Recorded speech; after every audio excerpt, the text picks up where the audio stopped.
This is Great FM. Great FM. You know, the B in DEIB, which stands for belonging, has become a very important parameter to measure inclusivity and other DEI efforts in the workplace. So the question, do my colleagues feel like they belong here? I think that's the question everyone is asking right now. It's been the case this past year. And it's great because it speaks to the nuance to all of the initiatives that one may launch in their workplace and makes management take the idea of actually creating a safe workplace a lot more seriously. Now, this is somewhat of a baseline, but when you add another facet to the mix, which is the presence of immigrant members in an organization, belonging becomes imperative, not just an option. And given the environment that we live in today, both social and political, I think it's really valuable for HR professionals to take a step back and realize the effort that needs to be made in this area. And how doing it well, creating that sense of belonging can be a catalyst for success to everyone and the organization. Welcome to Great FM, everyone. Ahalya here, and we're going to dive straight into this very exciting, layered conversation. We've got to break down a lot. And to help us do that is Sara Boueri. Let me welcome her to the show. Hi, Sara. Hi, Alia. Thank you so much. So, Sara, just to set the stage, you have had extensive experience in the world of HR, spanning over 15 years now, more than a decade of work that speaks for you and your expertise. You've spearheaded many cutting-edge human resource practices and policies. You've also paid very close attention to employee well-being, both during, before, and after the pandemic. So, thank you very much for being here with us today. Before we started it, Sara did say she was awesome. I think it's true. She was also voted one of the top 20 HR leaders in the Middle East. So I think your insights are going to be very useful. I hope so. Hopefully, I'll be able to trick you into believing that too. But thank you so much. It's an absolute pleasure to be here. Okay, wonderful. So let's get this conversation on the road. I think always good to start with the basics.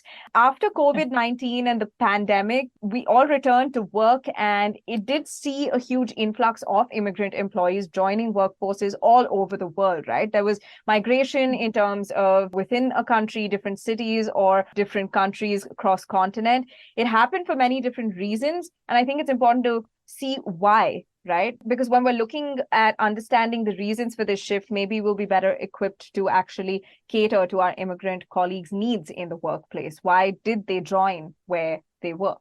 That's a great question. And I think the main reason for this influx of immigrant employees joining different industries in different countries is because after the pandemic, we realized that we didn't actually have to physically be there at work. And so in that pandemic period, we were working with people all over the world, and everything was pretty much being done virtually. And so I believe that a lot of the reasons why there was a lot more immigration was twofold. Number one is an open-mindedness from a company and corporate perspective into wanting to accept talent from all over the world for a variety of reasons, either for diversity reasons or sometimes even cost-effective reasons. And then the second thing is from an employee perspective, they wanted to live somewhere where if another pandemic were to happen or another lockdown were to happen, they wanted to feel like they were somewhere safe, somewhere that was handling the situation in a good way. And I saw a lot of employees leave their hometowns or their home countries and migrate to different areas simply because of the way that particular country, such as the UAE, for example, handled the pandemic. That's a valuable distinction. Thank you for bringing that up. I think it also takes me to the next question, which is more from a communications perspective. Sara, we've seen HR professionals over the many decades having to be sensitive, right, when it comes to communication. And as someone who has had the pleasure of having many conversations, I think that's one of the biggest areas that it's easy to mess up, right? Communicating DEIB. It's difficult to do that. Yeah. And when you add to that this nuance of communicating specifically to immigrant colleagues, is it more inclusive to not make that distinction in the first place? Or is it important to alter your messaging in the area of DEIB to immigrant employees so they feel more heard, more understood? This is a dilemma, I think, that can be applied to many different areas throughout history as well. 100%. That's a great question. I would say it's both. Everyone's common language is appreciation, empathy, decency, and just safety in general. So no matter where you're from, no matter what your religion is, no matter the color of your skin, your gender, whatever it is, those are the basics that any individual needs. When we are communicating with people, it's great if we know something about their cultures. I think that helps us connect with people quite quickly. And it's a trick that I use whenever I deal with colleagues from different cultures, is I try and either pronounce their name the way that it should be pronounced, or if I know important holidays in their countries. These are quick ways to connect to people and to connect to them quite soon. But inherently, this connection won't really mean anything if you're not appreciating them, if you're not letting them feel like they belong on a safety level, on an empathetic level, and if you're not taking care of their basic needs from a decency perspective. Yeah, no, that is such a valuable point because, I think it also speaks to the larger context of DEIB, which is you can create the initiatives and you can implement them, but what is actually happening beyond that, right? And that also, I think, applies to the B in DEIB, which is belonging kind of Absolutely. seals the success of DEI being implemented in the workplace. If someone can feel like they belong, that's when, I guess that you are successful, to some measure. Absolutely. What you're doing. So that also begs the question, how do you rally non-immigrant members of the workforce? Luckily for us, Sara, we're having this conversation in a time where, it is of value to people, right? It is of value to care about other people and just be better human beings. But and it's of value to businesses and organizations. Like I said, it's not really an option anymore. It's kind of an imperative. So, but on the off chance that you're not very concerned, how does an HR professional rally an organization on a cultural level to care about each other and as a result, care about immigrant members as well? I really hope people will listen to this podcast because I love these questions. My simple answer to that is you have to create your own culture in a company. No matter where you're from, no matter what your race, gender, religion, those things should not matter once you're in a company. Once you're in a company, you've migrated into that company, let's say, and you are now forming this company's culture and you're part of this company's culture. And so the most simple answer for me would be you need to create a company culture and the values behind this company culture or the competencies behind this company culture that irrespective of where you're from, you can connect to these values and belong to this culture. And the most important aspect is not to distinguish between who's an expat and who's not an expat, but as much as possible to create a common language and a common purpose and a common value system that you can buy into no matter what your position is in the company, no matter what your religion is in the company. Those things shouldn't matter. They shouldn't. You're absolutely right. And I think we've seen the value of thinking that way and approaching business in that way as well. And to take that a step further, though, while we sit and talk about the integration and belongingness of immigrant members of the workforce, there is unfortunately a longish list of some of the biggest disadvantages that they face, even in today's day and age. For example, you've got wage gaps, you've got limited access to opportunities, language barriers, right? So how can HR once again foresee these problems? And also, I don't think it would be fair to say that there is a handbook for DEIB. It's simultaneously something that comes naturally or doesn't, and also something that, is new and it's evolving every day. So the issue with that is that if you try to learn as you go, you might actually cause damage over time. So how do you readily create an environment of belonging that someone can just, very easily integrate themselves into?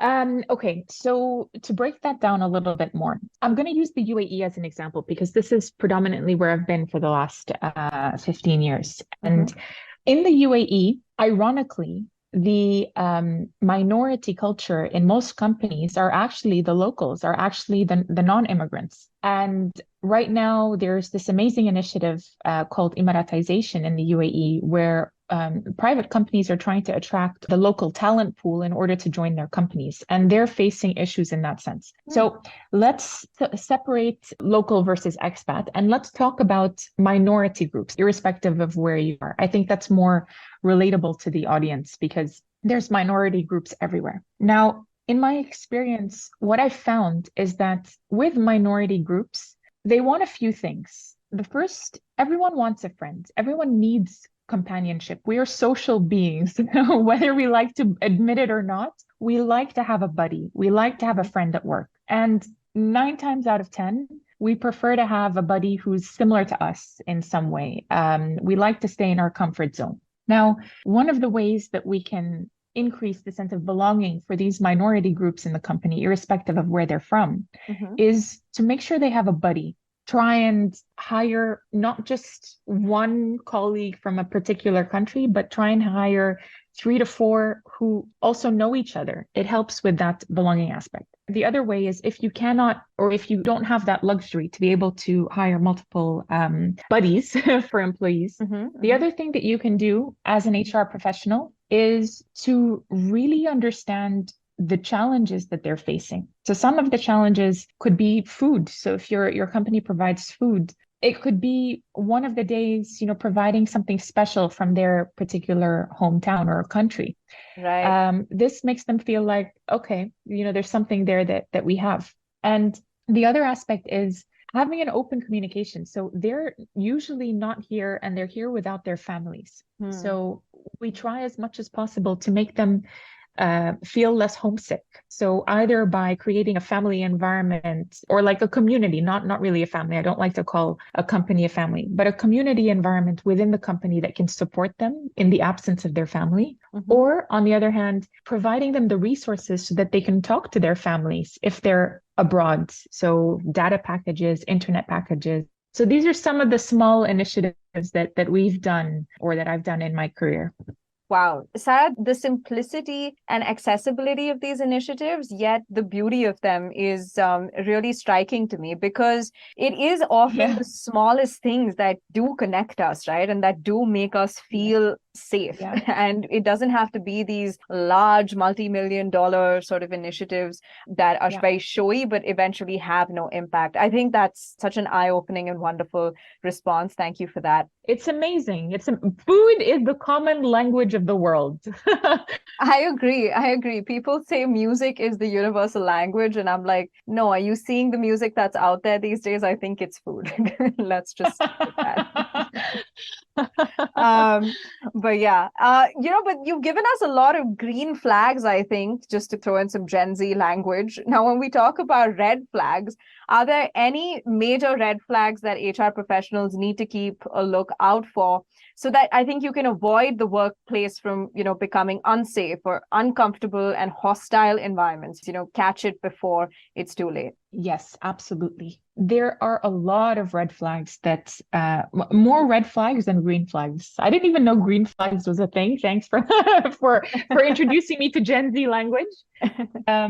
But in terms of red flags, there are so many. And unfortunately, we tend to dismiss them or not even pay attention to them because they've become so normal sometimes in our day-to-day lives. And most of the times, these red flags come in the form of jokes or sarcasm. And this is, I really feel like sarcasm or teasing, this is sometimes one of the worst forms of, it's kind of like an insidious red flag because you're teasing someone for, let's say you tease someone for having, a particular shoes that are traditional to their country. And you tease this person, everyone around you laughs, but that impact that teasing has on that individual, sure, they might laugh, they might join in, but you're not letting them be who they are or be who they want to be. And so I think that the biggest red flag that HR professionals need to look out for is when people start to make fun of colleagues and not with bad intentions, but this teasing aspect sometimes can make it normal. The other red flag for HR professionals from a belongingness perspective, because what is belongingness? Belongingness is the ability to just be who you are. If you're having a bad day, the ability to come into work and be able to say, I'm having a bad day, and not be judged for it, and not be called emotional for it, and not be, called a slacker for it. So it's, can you be exactly who you need to be at the time that you are? That's true belonging. And a lot of the times we try and mold people to be who we want them to be through either job descriptions or KPIs or whatever it is. So the other thing that we need to watch out for as HR is, are we giving employees the freedom to be who they want to be? If they're having a bad day, are we letting them talk about it? Do we know what keeps them up at night? Do we know their biggest fears when it comes to losing their jobs? Until we understand the reasons why people are working and the reasons why they cannot afford not to work, we don't really know our colleagues. And unfortunately, too many HR people don't know their customers. The employees are their customers. And when they don't know what's keeping my customers up at night, what's demotivating my customers, that's the biggest red flag. So I would really urge all HR professionals of all levels in the organization, know your customers, understand what's making them upset, understand what's making them motivated, and use these things in order to either reduce their stress or increase their motivation.